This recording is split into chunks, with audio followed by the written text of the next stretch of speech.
Now, in times of war, every president and every leader of every nation is faced with the difficult part that always comes up of that group who just isn't going along with it, those who are against the war. Both, as we've discussed, the Civil War and the First World War, both Presidents Lincoln and Wilson encountered this. There were similarities in how they dealt with it, but how they went about it was a little bit different at different points. We'll start with Lincoln.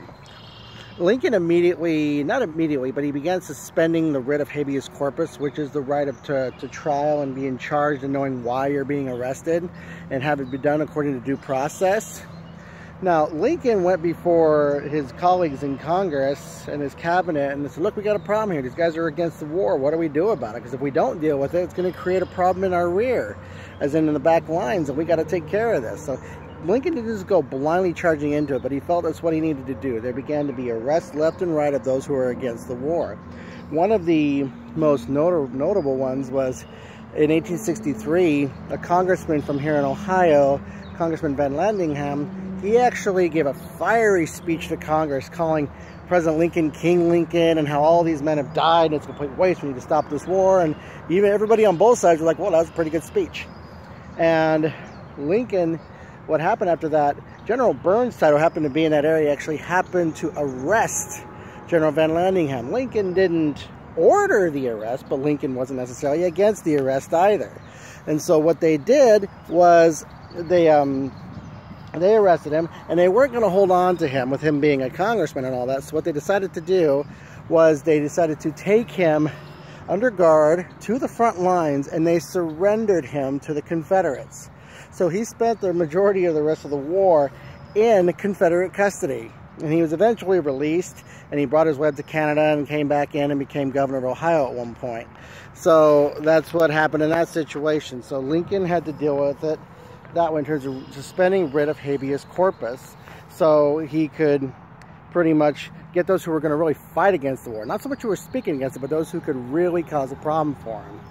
Now, in 1917, things were done a little bit differently.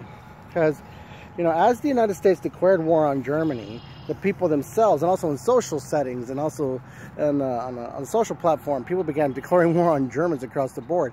Speaking German was considered a crime. People caught speaking German or any other Germanic language, anything but English, was a treasonable offense, and you could be arrested. There were cases of old women being arrested because they were speaking German.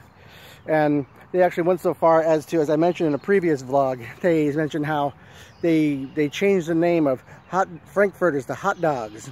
They changed the name of sauerkraut to Liberty cabbage. They changed the name of German measles to Liberty measles.